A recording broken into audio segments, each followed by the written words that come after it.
Hello दोस्तों, जय माता दी। आज हम आप लोगों के लिए लेकर आए हैं भोलेनाथ की कथा।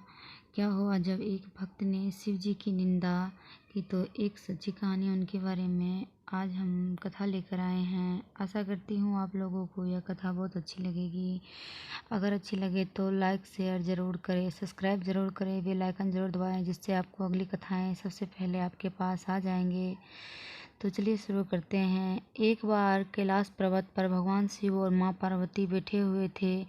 शिव जी ध्यान लगाकर बैठे थे। तभी पार्वती जी ने देखा कि वे मंद मंद मुस्कुरा रहे हैं। पार्वती जी के मन में प्रश्न उठा कि आज महादेव ध्यान मुद्रा में भी क्यों मुस्कुरा रहे हैं। उन्होंने भोले बाबा की समाधि समाप्त होने पर उनसे पूछा, स्वामी, मैंने आपको पहली बार समाधि में मुस्कुराते हुए देखा है, इसका क्या कारण है।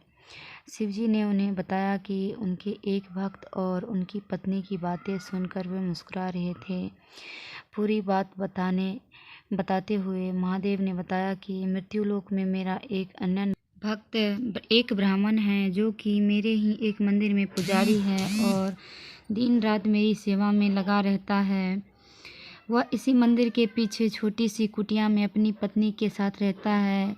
इसकी पत्नी चाहती है कि उसके पास उसका खुद का घर हो और धन दौलत हो, जिससे वह सुख से अपना जीवन बिता सके। परंतु पुजारी उसके मंदिर के चढ़ावे पर निर्भर हैं और मंदिर में आने वाली दान दक्षिणा से बड़ी मुश्किल से घर का खर्च ही चल पाता है।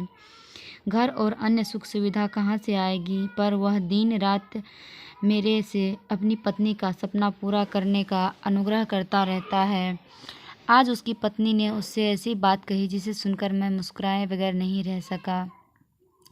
पार्वती जी ने पूछा, ऐसा क्या कहा उनकी पत्नी ने जो आपका ध्यान भंग हो गया। पत्नी ने तो शिव जी ने बताया, उसकी पत्नी ने आज उसे ताना मारते हुए कहा कि जिन भोले शंकर की तुम दिन रात सेवा करते रहते हो और उनसे मेरे लिए घर मांगते रहते हो, उनके पास तो खुद घर नहीं है।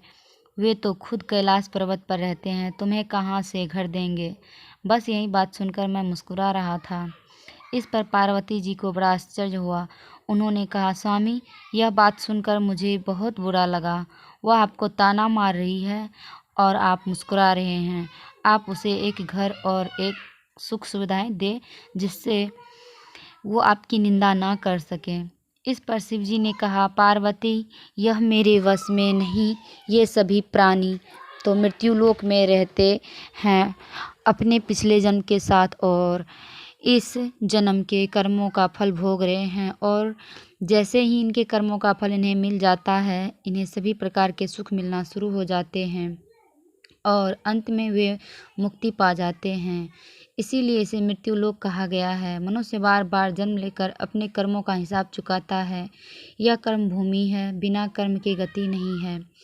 आगे शिव जी ने कहा, यह ब्राह्मण पिछले जन्म में साहूकार था, जो कि लोगों की जमीन, उनके जेवर, पशु आदि गिरवी रखकर उन्हें पैसा देता था और उनकी ज़मीन हड़प लेता था, और जो दूसरे के जेवर और ब्याज में पैसा मिलता था, उसका उपयोग यह उसकी पत्नी भी किया करती थी। इसी कारण आज इस जन्म से घर नहीं मिल सकता और इसकी पत्नी जिसने उन वस्तुओं का उपयोग किया, वह भी इनके साथ यह कर्मफल भोग रही है।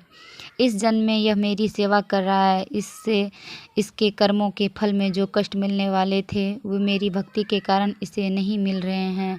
इसका जीवन शांति से कट रहा है, पर जब तक इसके कर्मों का हिसाब पूरा नहीं होता, इसे घर और अन्य सुविधाएं नहीं मिल सकती। यही विधि का विधान है। पार्वती जी ने कहा, यह तो ठीक है, पर उनकी पत्नी जो आपकी निंदा कर रही है, उसका क्या।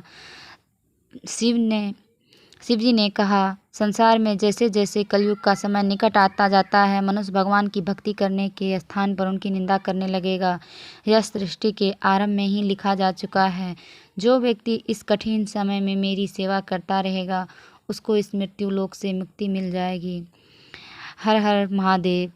ये कथा कैसी लगी कमेंट्स में ज़रूर बताइए। ध्यान से सुनने के लिए धन्यवाद। जय माता दी।